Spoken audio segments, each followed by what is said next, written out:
अब मजीद जानते हैं लिक्विडिटी रेशियोज के बारे में। जैसे कि अपनी लास्ट वीडियो में हमने लिक्विडिटी रेशियो के बारे में जाना कि लिक्विडिटी रेशियो बेसिकली कंपनी की एबिलिटी होती है कि क्या कंपनी अपनी करंट लायबिलिटीज को कवर कर सकती है या नहीं।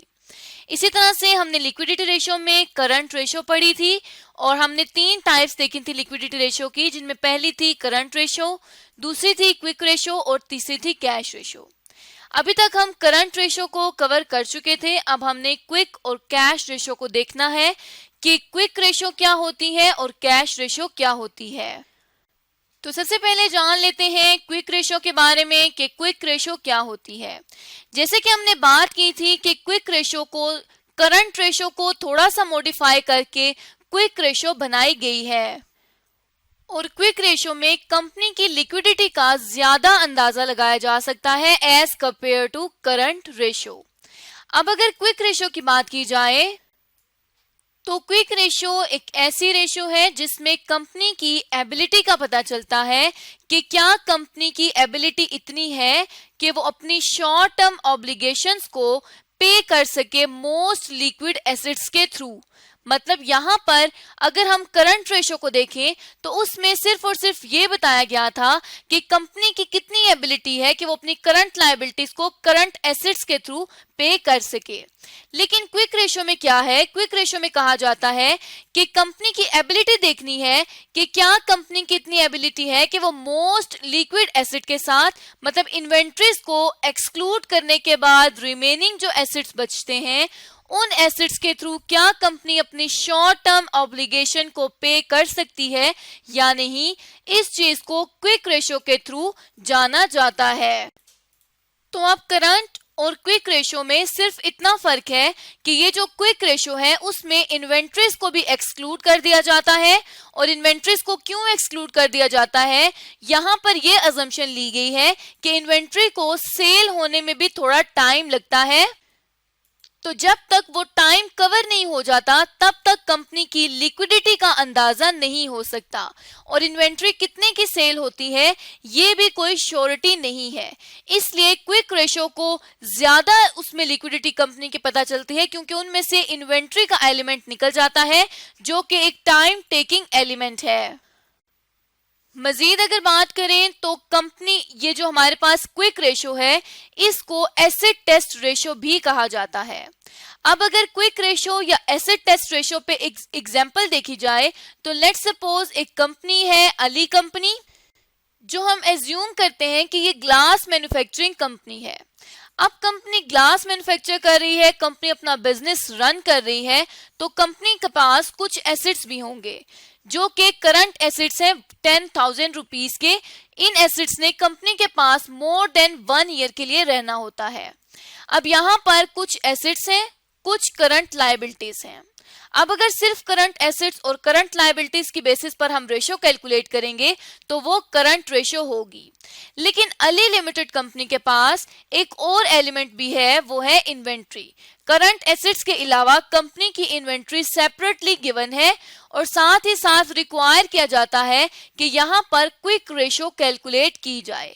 तो अब क्विक रेशियो के लिए अगर करंट रेशियो में सिर्फ हम करंट एसेट्स ले रहे थे तो क्विक रेशियो में कहा जाता है कि इन्वेंट्री को एक्सक्लूड कर दें। तो जब इन्वेंट्री को एक्सक्लूड कर देंगे तो क्विक रेशियो को कुछ इस तरह हम कैलकुलेट कर सकते हैं कि करंट एसेट माइनस इन्वेंट्री, यहाँ पर सीए का मतलब है current assets, minus inventory divided by current liabilities. ये वो फार्मूला है जिसके थ्रू कंपनी क्विक रेशियो को कैलकुलेट कर सकती है। अब यहाँ पर अगर देखा जाए तो ₹10,000 के हैं करंट एसेट्स, इसमें से हमने माइनस कर देनी है इन्वेंट्री जो कि 3,000 रुपीज की है और डिवाइड कर देना है करंट लायबिलिटी से जो कि 5,000 रुपीज की है। तो इसको कैलकुलेट करने के बाद ये 1.4 आ जाएगी क्विक रेशियो। अब हमने लिक्विडिटी रेशियो के बारे में बात की थी कि अगर लिक्विडिटी रेशियो, कोई भी लिक्विडिटी रेशियो की टाइप मोर देन 1 होगी तो इसका ये मतलब है कि कंपनी के करंट एसेट्स कंपनी की करंट लायबिलिटी से ज्यादा हैं और जब भी कंपनी के करंट एसेट करंट लायबिलिटी से ज्यादा होते हैं इसका ये मतलब होता है कि कंपनी की एबिलिटी है कि कंपनी अपने करंट लायबिलिटीज को करंट एसेट्स के थ्रू मीट कर सकती है। अब यहाँ पे अगर हम देखें तो हमने लास्ट वीडियो में जब करंट रेशो को कैलकुलेट किया था तो वो हमारे पास 2 आ रही थी, उसके अंदर इन्वेंट्री इंक्लूडेड थी। लेकिन यहाँ पे इन्वेंट्री एक्सक्लूड करने के बाद भी कंपनी की लिक्विडिटी में कोई खास फर्क नहीं पड़ा। अभी भी कंपनी की एबिलिटी इतनी है कि वो अपने करंट लायबिलिटीज को कवर कर सकती है करंट एसेट्स के थ्रू। तो यहां तक हमने क्विक रेशो को देख लिया, जिसको हम एसेट टेस्ट रेशो भी कहते हैं, कि एसेट टेस्ट रेशो हमारे पास 1.4 आ चुकी है अली लिमिटेड कंपनी के लिए। अब अगर क्विक रेशो के बाद हम देखें तो हमारे पास आती है कैश रेशो। अब कैश रेशो को हमने कहा था कि ये क्विक रेशो की थोड़ी सी मॉडिफिकेशन के साथ है। यहां पर हमने इन्वेंट्री को लेस कर दिया था, जबकि करंट एसेट्स में इन्वेंट्री इंक्लूडेड थी। अब जो कैश रेशो है उसमें, जैसा उसके नाम से शो हो रहा है, कि कंपनी ने सिर्फ और सिर्फ ये देखना है कि अगर कंपनी के पास सिर्फ कैश और कैश इक्विवेलेंट्स हो, मतलब रेडीली कंपनी के पास अगर कैश अवेलेबल हो, तो क्या कंपनी इस एबल है कि वो अपनी लायबिलिटीज को मीट कर सके। तो जिस रेशो के थ्रू हम इसकी एबिलिटी को कैलकुलेट करते हैं वो रेशो है कैश रेशो। तो in simple words cash ratio को इसलिए कैलकुलेट किया जाता है ताकि ये देखा जा सके कि रेडीली क्या इतना कैश अवेलेबल है कि कंपनी की लायबिलिटी को कवर किया जा सके, या कैश अवेलेबल नहीं है।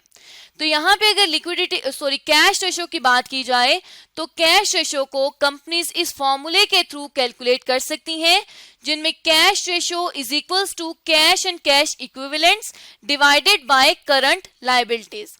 अभी तक हमने यही देखा है कि बेशक वो करंट रेशो है, क्विक रेशो है या कैश रेशो है, कंपनी ने सिर्फ और सिर्फ करंट लायबिलिटी को देखना है कि करंट लायबिलिटीज किस तरह से मीट की जा सकती हैं, और कैश रेशो में सिर्फ और सिर्फ कैश एंड कैश इक्विवेलेंट्स को हमने कंसीडर करना है।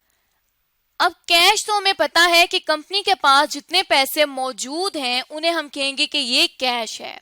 कैश इक्विवेलेंट्स ऐसे डॉक्यूमेंट्स या ऐसे कोई इंस्ट्रूमेंट्स जिनसे फौरी तौर पर कंपनी के पास कैश आ जाए या जो कैश की वर्थ रखते हों, उसे हम कैश इक्विवेलेंट्स कहते हैं। जैसे लेट्स सपोज यहाँ पर है ट्रेजरी बिल्स। ट्रेजरी बिल्स जो है वो गवर्नमेंट इशू करती है। इसी तरह से दूसरे हमारे पास आते हैं गवर्नमेंट बॉन्ड्स। अब ये जो दो है इनको बेसिकली ट्रेड के दौरान कैश की जगह भी इस्तेमाल किया जाता है। जैसे लेट्स सपोज एक कार को सेल करना है, अब कार को सेल करके जो पैसे लेने हैं वो है 15,000 रुपीज। अब 15,000 रुपीज में से अगर 10,000 कैश में आ जाते हैं तो हो सकता है कि कोई पर्सन ये 5,000 का गवर्नमेंट बॉन्ड देके अपने 15,000 को कवर कर ले।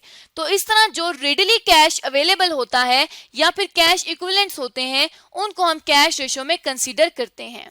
लेट्स सपोज ट्रेजरी बिल्स हैं 5,000 के, गवर्नमेंट बॉन्ड्स हैं 5,000 के, और कैश कंपनी के पास 10,000 का अवेलेबल है। अब ये वो कैश एंड कैश इक्विवेलेंट्स हो गए जिनके थ्रू कंपनी ने अपनी करंट लायबिलिटीज को मीट करना है। अब अगर करंट लायबिलिटीज को देखें तो वो आ रही हैं 30,000 रुपीज की, और यहाँ पे हमें फॉर्मूला भी अवेलेबल है जिसमें हमने कैश एंड कैश इक्विवेलेंट्स को करंट लायबिलिटी से डिवाइड करना है। सबसे पहले हमने कैश एंड कैश इक्विवेलेंट्स का टोटल कर लेना है, जिसके लिए हम फॉर्मूले में इन तमाम फिगर्स को पुट कर देंगे। अब जब हमने इसको कैलकुलेट किया तो ये आ जाएगा 0.67।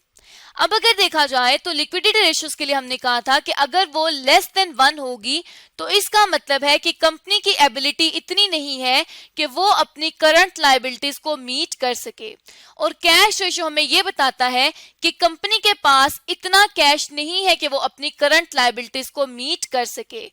इसमें लायबिलिटीज जो हैं वो ज्यादा हैं, यहाँ पे हम देखें, और अगर current cash and cash equivalents का टोटल करें तो वो आ जाएगा 20,000 रुपीज। तो कैश हमारे पास कम है और लायबिलिटीज हमारे पास ज्यादा हैं, इस वजह से ये जो रेशियो है ये लेस देन 1 है, और इसके थ्रू हमें ये पता चल गया कि कंपनी इस काबिल नहीं है कि वो अपने कैश एंड कैश इक्विवेलेंट्स के थ्रू करंट लायबिलिटीज को मीट कर सके। तो इस तरह से आज की इस वीडियो में हमने जाना कि कोई भी ऑर्गेनाइजेशन लिक्विडिटी रेशो को किस तरह से कैलकुलेट कर सकती है और लिक्विडिटी रेशो की कौन कौन सी टाइप्स हैं।